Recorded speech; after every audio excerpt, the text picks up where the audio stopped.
दोस्तों हाल ही में रूस ने पूरी दुनिया को तब हैरान कर दिया जब रूस ने ये अनाउंस किया कि वो खुद का चंद्रयान मिशन लॉन्च कर रहा है और उस मिशन का नाम होगा लूना 25 मिशन। तो दोस्तों क्या भारत के चंद्रयान 3 से पहले पहुंचेगा रूस का लूना 25 मिशन? इसरो के चंद्रयान 3 मिशन के बाद अब रूस भी चांद पर उतरने की तैयारी कर रहा है। रूसी अंतरिक्ष एजेंसी रोसकोस्मोस अपना चंद्रयान मिशन लॉन्च करने जा रही है। जानकारी के अनुसार रूस आगामी 11 अगस्त को अपने मिशन लूना 25 को लॉन्च करेगा। लूना 25 अंतरिक्ष यान को चंद्रमा की यात्रा करने में लगभग 5 दिन का समय लगेगा, जबकि इसरो 23 अगस्त के आसपास चंद्रयान 3 की लैंडिंग की योजना बना रहा है। यानी चांद पर पहुंचने की एक होड़ सी लग गई है। दोस्तों चांद के दक्षिणी ध्रुव पर अभी तक कोई भी देश अपने लैंडर को नहीं उतार पाया है, जबकि रूस का लूना 25 भी चांद के दक्षिणी ध्रुव पर उतरेगा।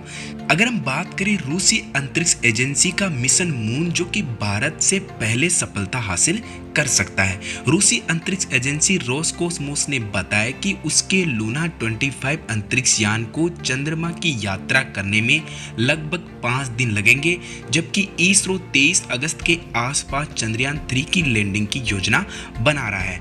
माना जा रहा है कि इसी दौरान लूना 25 भी चंद्रमा पर उतर सकता है। तो क्या भारत के चंद्रयान 3 मिशन से पहले मिलेगी रूस को सफलता? समाचार एजेंसी राइटर के अनुसार लूना 25 अंतरिक्ष यान 5 दिन की यात्रा करने के बाद चंद्रमा के आसपास पहुंचेगा और उसके बाद लूना 25 चंद्र की कक्षा में लगभग 5 से 7 दिन बिताएगा और उसके बाद दक्षिणी ध्रुव के आसपास तय किए गए संभावित 3 लैंडिंग स्थलों में से एक पर लैंड करेगा।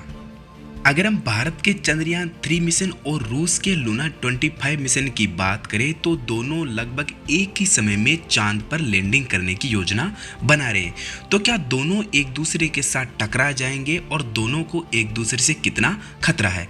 तो अगर हम बात करें तो दोनों की लैंडिंग अलग अलग जगह पे होगी, क्योंकि हालांकि रोसकोस्मोस ने कहा कि दोनों मिशन एक दूसरे के साथ कभी भी हस्तक्षेप नहीं करेंगे, क्योंकि उन्होंने अलग अलग क्षेत्रों में लैंडिंग की योजना बनाई है। रूसी अंतरिक्ष एजेंसी ने कहा कि ऐसा कोई खतरा नहीं है कि वो एक दूसरे के साथ हस्तक्षेप करे या टकराए, क्योंकि चंद्रमा पर सभी के लिए पर्याप्त जगह मौजूद है। तो चलिए अब बात करते हैं कि लूना 25 और चंद्रयान मिशन के बीच में अंतर क्या है।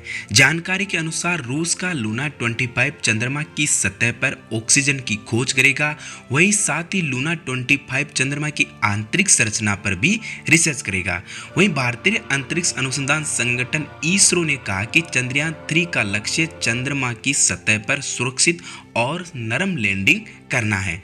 लूना 25 लैंडर में 4 पैरों वाला एक बेस होगा, जिसमें लैंडिंग रॉकेट और प्रोपेलेंट टैंक है और एक ऊपरी हिस्से में सौर पैनल तथा संचार उपकरण और बोर्ड कंप्यूटर और वैज्ञानिक उपकरण लगाए हुए हैं। वहीं चंद्रयान 3 में एक स्वदेशी लैंडर मॉड्यूल और एक प्रोपल्सन मॉड्यूल और एक रोवर भी शामिल है। रोवर चंद्र की सतह से रासायनिक विश्लेषण के लिए वैज्ञानिक पेलोड से सुसज्जित है। तो अगर हम बात करें दोनों की लैंडिंग की तो बता दें लूना 25 प्राथमिक लैंडिंग साइट चंद्रमा के दक्षिणी ध्रुव के पास है और इसके अलावा आंतरिक साइट दक्षिणी पश्चिम में स्थित है। वहीं चंद्रयान 3 की लैंडिंग स्थल दक्षिणी क्षेत्र के निकट है। अगर हम बात करें दोनों मिशन के चांद पर कार्य करने की समयावधि की तो रूस का लूना 25 मिशन करीब 1 साल तक चांद पर अध्ययन करेगा और वहां पर उपस्थित रेजोलिथ और एस्कोस्फेरिक धूल के कणों का अध्ययन करेगा।